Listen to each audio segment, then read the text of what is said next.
अरे वाह जूही, आज तुमने नाश्ते में मालपुए बनाए हैं। आहा, मेरा कब से मालपुए खाने का मन हो रहा था। जी सोचा आज आपके और सबके लिए मालपुआ बना देती हूँ। माँ जी ये लीजिए, आप भी मालपुए खाइए। कोई जरूरत नहीं है, कितनी बार कहा है कि मुझे अपने हाथ का बना हुआ खाना देने की कोई जरूरत नहीं है। तेरे इन मनहूस हाथों से खाना खाने से अच्छा है कि मैं भूखी ही रहूं। माँ, ये आप क्या बोले जा रही हैं? तेरी शादी को पूरे 6 साल हो चुके हैं, लेकिन इन 6 सालों में मुझे आज तक खुशखबरी नहीं मिली। हमारे पड़ोस में रह रही सरस्वती के बेटे की शादी हुए अभी 1 साल भी नहीं हुआ, लेकिन उसकी बहू ने खुशखबरी दे दी है। और वो शांति, उसके बेटे की शादी को सिर्फ 2 साल हुए हैं और उसके आंगन में 2 पोता पोती खेल रहे हैं। अगर जूही माँ नहीं बन सकती तो क्या हुआ, हम बच्चा एडॉप्ट कर लेंगे। बेटे के होते हुए भी अगर मुझे पोता पोती का सुख पाने के लिए बाहर से ही बच्चों को गोद लेना होता तो मैं बेटा ही क्यों पैदा करती। मुझ जैसी औरत पर तो शादी के 6 साल बाद भी मैं अब तक माँ नहीं बन पाई। ऐसी जिंदगी जीने से अच्छा है कि भगवान मुझे मौत दे दे। शादी को 6 साल हो जाने के बाद भी जूही अब तक माँ नहीं बन पाई थी। जूही की सास अंबिका उसे हमेशा ताने देती थी, जिससे जूही हमेशा परेशान रहती थी और खुद को कोसती रहती थी। रविंद्र, आज तुम फिर लेट हो गए। ये रोज रोज लेट होने का रीजन मैं जान सकती हूँ? वही रीजन है जिससे मैं रोज लेट होता हूँ।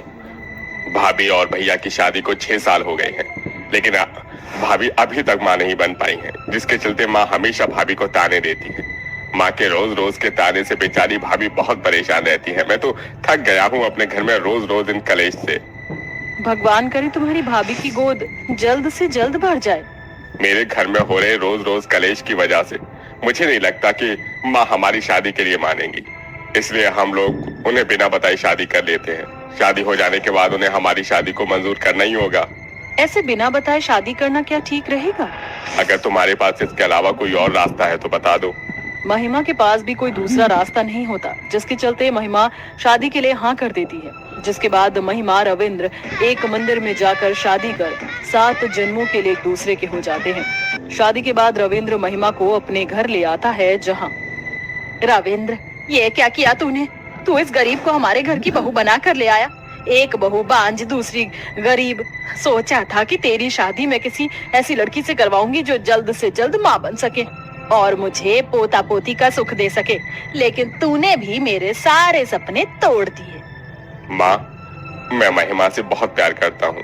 महिमा भले ही एक गरीब परिवार से है, लेकिन ये एक बहुत अच्छी लड़की है। मैं इसके बिना नहीं रह सकता। अंबिका, अब गुस्सा करने का कोई फायदा नहीं है। शादी तो हो चुकी है, इसलिए शांति से बहू का घर प्रवेश कराओ। लेकिन एक बार कहा ना, अब मुझे इस टॉपिक पर कोई और बहस या लड़ाई नहीं चाहिए। अपने पति की बात सुनकर अंबिका को ना चाहते हुए भी महिमा का गृह प्रवेश करना पड़ता है, लेकिन अंबिका अभी भी अपनी छोटी बहू को दिल से स्वीकार नहीं करती है। लाइए भाभी, सब्जी मैं बना लेती हूँ, जब तक आप रोटी बना लीजिए। कब तक आप सारे काम अकेले करती रहेंगी? महिमा, तुम्हारे आने के बाद मुझे एक बहन की कमी महसूस होना बंद हो गई।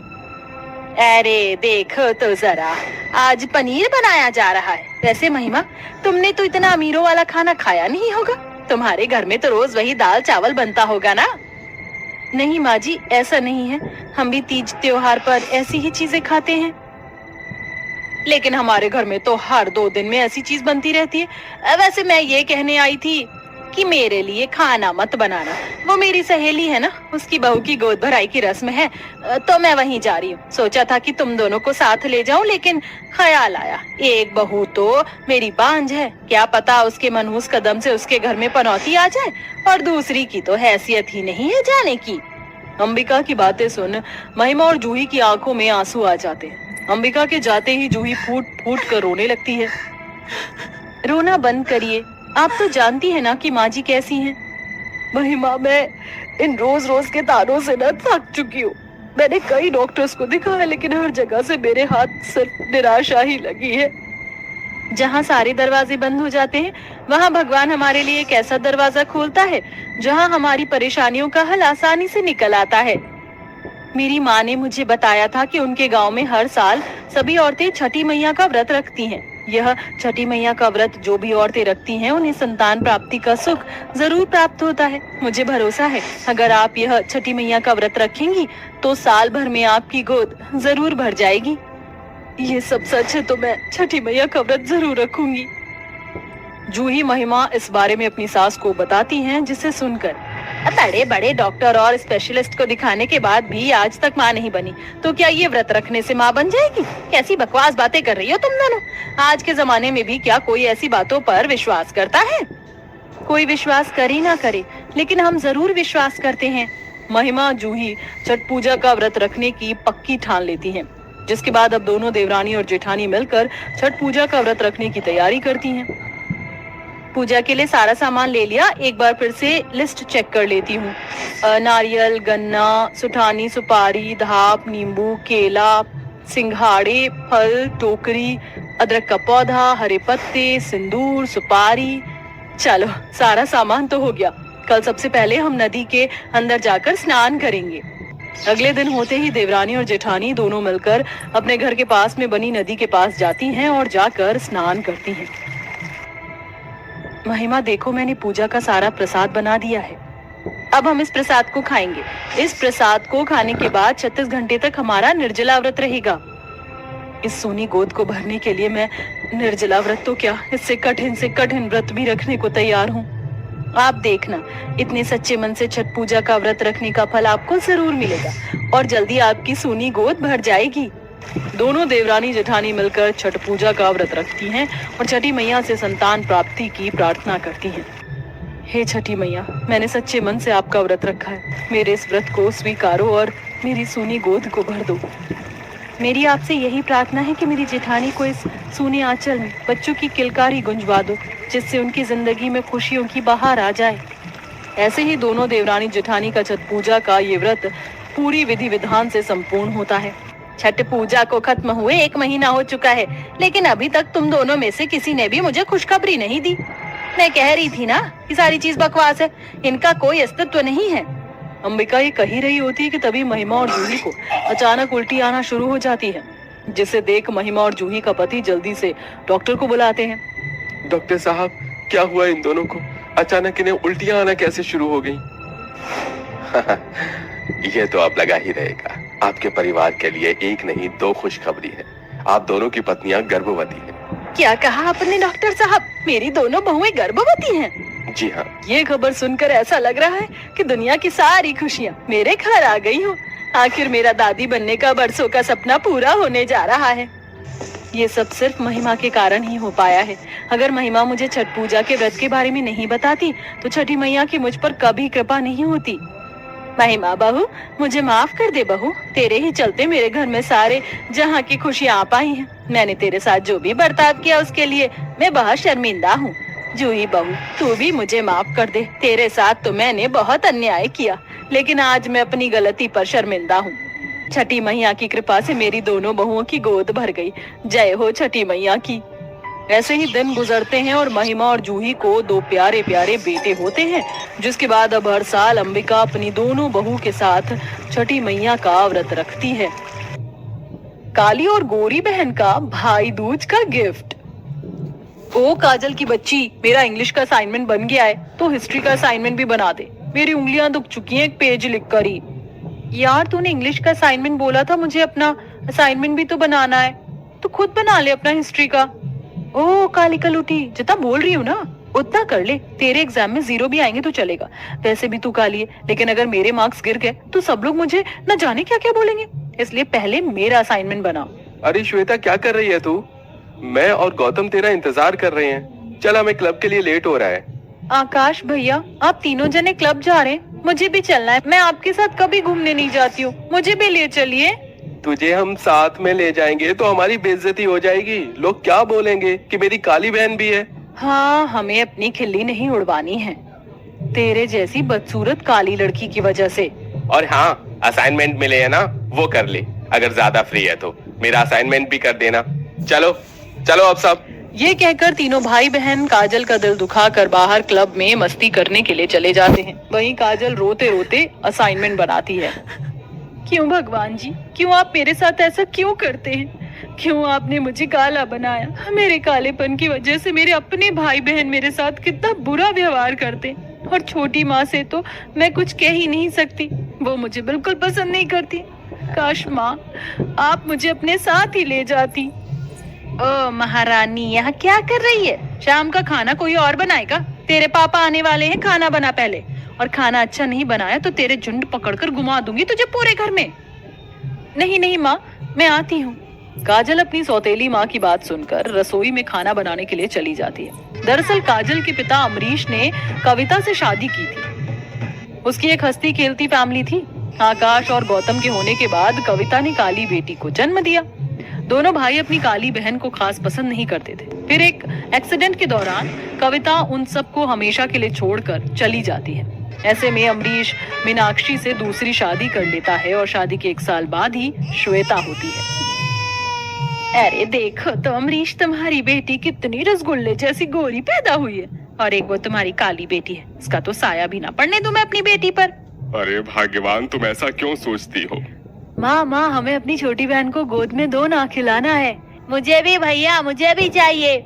हाँ तुम दोनों अपनी बहन का ख्याल रखना। माँ मैं तो भी दे दो। अनूस काली कलूटन, तू यहाँ पर क्यों आई है? चली जा यहाँ से। अमरीश, दूर कर लो इसे मेरी श्वेता से। ये सुनकर अमरीश अपनी बेटी को कमरे में ले जाता है। दरअसल वह चाहकर भी मीनाक्षी से कुछ नहीं कह पा रहा था। वक्त के साथ चारों बच्चे बड़े हो जाते हैं, पर मीनाक्षी ने अपनी सौतेली काली बेटी के साथ बुरा बर्ताव करना नहीं छोड़ा। वह अपने तीनों गोरे बच्चों को तो प्यार करती है, पर काजल को नहीं। घर का सारा काम वह उससे ही करवाया करती थी। खैर, सुबह के 4 बजे तीनों भाई बहन घर लौटते हैं। उनके शोर से पूरा घर जाग जाता है। जब भी कोई लड़की देखूं मेरा दिल दीवाना बोले ओले ओले ओले ओले ओले ओले। नहीं भैया, ओले ओले नहीं, बल्ले बल्ले होता है। हे भगवान, तुम लोगों ने अपनी क्या हालत बना रखी है। मीनाक्षी, ये सब तुम्हारे कुछ न कहने का नतीजा है कि ये बच्चे बिगड़ रहे हैं। चुप रहो तुम, भटकती आत्मा की तरह यहाँ क्या कर रहे हो? जाकर सो जाओ। और वैसे भी मेरे बच्चों ने कुछ नहीं किया, आजकल का ट्रेंड है ये। तुमसे तो कुछ कहना ही बेकार है। एक अलूटी तू भी आ गई, जा इन तीनों को इनके कमरे में छोड़कर आ। जी माँ। फिर काजल अपने तीनों भाई बहनों को एक एक करके उनके कमरे में छोड़ देती है। वक्त गुजरता है, काजल के साथ नाइंसाफी होना रुकता नहीं है। सिर्फ एक उसका पिता ही था जो उसका दुख दर्द समझता था, और एक उसकी सहेली नंदनी जो उससे पार्क में मिलती है। काजल, तू कब तक ये सब सहती रहेगी? मत किया कर यार अपने भाई बहनों का काम, वो तो तेरे अपने होकर तेरे साथ ऐसे कर रहे हैं। नंदिनी, कोई बात नहीं, दोनों भाई मेरे कैसे भी हों पर सगे हैं, और श्वेता तो छोटी है तो मैं बड़ी बहन समझकर कर देती हूँ उसका काम। सच बताऊं तो मुझसे तेरी ये हालत बिल्कुल नहीं देखी जाती है। मैं तो नहीं मानती कि किसी का रंग गोरा होता है तो उसके साथ अच्छा व्यवहार करो, काला है तो बुरा करो। नेचर वाइज तू बहुत अच्छी है, मुझे इसी चीज से फर्क नहीं पड़ता। काश तेरे भाई बहन भी ऐसे ही होते। तू छोड़ ना ये सारी बातें, पानी पूरी खाने चलते हैं। हाँ चल। कहने को काजल अंदर ही अंदर घुटती रहती है, पर फिर भी चेहरे पर मुस्कुराहट बनाए रखती है। एक दिन दोनों भाई के साथ श्वेता कॉलेज के गेट पर उतरती है, तभी आकाश और गौतम के दोस्त कहते हैं, वही है, गोरी सी लड़की तेरी बहन है, ये गर्लफ्रेंड बड़ी मस्त है। ओए तमीज में, मेरी बहन है वो, और मैं गोरा हूँ, तो मेरे जैसी तो गोरी चिट्टी होना ही था ना उसे। वो तो है, मैं इतनी सुंदर हूँ तो क्या करूँ। ये सारी बातें कोने पर खड़ी हुई काजल सुन लेती है। उसकी आंखों में आंसू छलक जाते हैं। ये आंसू भी इसलिए नहीं रुकते क्योंकि मेरा खुद का भाई मुझे ही प्यार नहीं करता, बस श्वेता को प्यार करता है, क्योंकि ये सब गोरे हैं। भगवान जी, ऐसा ही था तो आपने सबको गोरा क्यों नहीं बनाया? ये बोलकर काजल कॉलेज में चली जाती है। देखते ही देखते भाई दूज का दिन आ जाता है। काजल अपने दोनों भाई के लिए भूखी प्यासी सुबह से थी। उस दिन उसे पहनने के लिए कोई नए कपड़े भी नहीं देता है। वहीं भाई दूज से एक दिन पहले दोनों भाई उसके लिए नए कपड़े और सैंडल लेकर उसे देते हैं। श्वेता ने भाई दूज का भूखा रहने का नियम भी नहीं किया था। भाई, आपने मुझे ये ड्रेस ला कर दिए, मुझे बहुत अच्छी लगी। थैंक यू भाई, आप दोनों बहुत अच्छे भाई हो। अच्छा ठीक है, आप तिलक कर दे। हाँ, फिर हम तुझे और गिफ्ट देंगे। सच्ची? फिर श्वेता जल्दी से अपने दोनों भाई को तिलक कर देती है और नारियल दे देती है। फिर उसके दोनों भाई उसे आईफोन, न्यू ड्रेस और लैपटॉप गिफ्ट करते हैं। बताइए सारा गिफ्ट तुझे कैसा लगा? हमने मेहनत से जोड़ जोड़ के लिया है तेरे लिए। आई लव यू भैया और I love you so much. मुझे ये सारे गिफ्ट बहुत अच्छे लगे। भैया मैं भी तिलक करूंगी। जल्दी कर। काजल ने पूरे नियम के साथ आरती करके अपने भाई के माथे और गोले पर तिलक कर देती है। भैया आप मेरे लिए तोहफे में क्या लाए? तुझ जैसी काली कलूटी को तोहफे की क्या जरूरत है? तू तो फटे हुए कपड़ों में ही अच्छी लगती है। एग्जैक्टली बिल्कुल सही कहा भाई ने। देख तू काली है, तुझे मेरे बेटे गिफ्ट दे भी देंगे तो वो तुझ पर अच्छा ऐसे भी नहीं लगेगा, और हम तेरे पर अपने पैसे को वेस्ट क्यों करें? Yes you are right mom. अच्छा आज भाई दूज का दिन है, हम तीनों घूमने जा रहे हैं। माँ और तू नहीं जाएगी हमारे साथ? हाँ। यह कड़वे शब्द सुनकर काजल का दिल रो उठता है। तभी नंदनी उसे बाहर घुमाने के लिए ले जाती है। अब कितना रोएगी, चुप हो जा। तेरा माइंड फ्री करने के लिए मैं तुझे बाहर लाई हूँ। हाँ ठीक है। अरे मैडम आगे ऑटो नहीं ले जा सकते हम, किसी का एक्सीडेंट हुआ है बहुत बड़ा। इसका एक्सीडेंट हुआ है, चलकर देखते हैं। दोनों ऑटो से उतरती हैं तो सामने अपने दोनों भाई और श्वेता को खून में लथपथ पाती हैं। हे भगवान, ये तो आकाश और गौतम भैया श्वेता हैं। नंदनी जल्दी से इन्हें अस्पताल लेकर चल। हाँ ठीक है। दोनों फौरन उन तीनों को 2 ऑटो करके हॉस्पिटल पहुंच जाते हैं, जहां कुछ देर बाद उन्हें होश आता है। ये हम हॉस्पिटल कैसे आए? कौन लाया? आपकी बहन मिस काजल। तू लाई है हमें? हाँ आप तीनों की तबीयत कैसी है? बेहतर लग रहा है पर दर्द है। हमने तेरे साथ इतना बुरा किया, उसके बाद भी तू हमें बचा कर यहाँ तक लेकर आई। कैसे कर लेती है तू? तुझे नफरत नहीं होती हमसे? अपने बहन भाइयों से भी भला किसी को नफरत हो सकती है? वो अलग बात है कि आप मुझे अपना नहीं मानते। मैं तो बस आपके प्यार की भूखी हूँ, आपको ऐसी हालत में छोड़ नहीं सकती थी। मुझे माफ कर दे मेरी बहन, मैं तेरे साथ हमेशा बुरा करती आई हूँ, लेकिन पता चल गया रंग रूप नहीं अच्छा दिल जरूरी होता है, जो कि तेरे पास है। हम दोनों भाइयों को माफ कर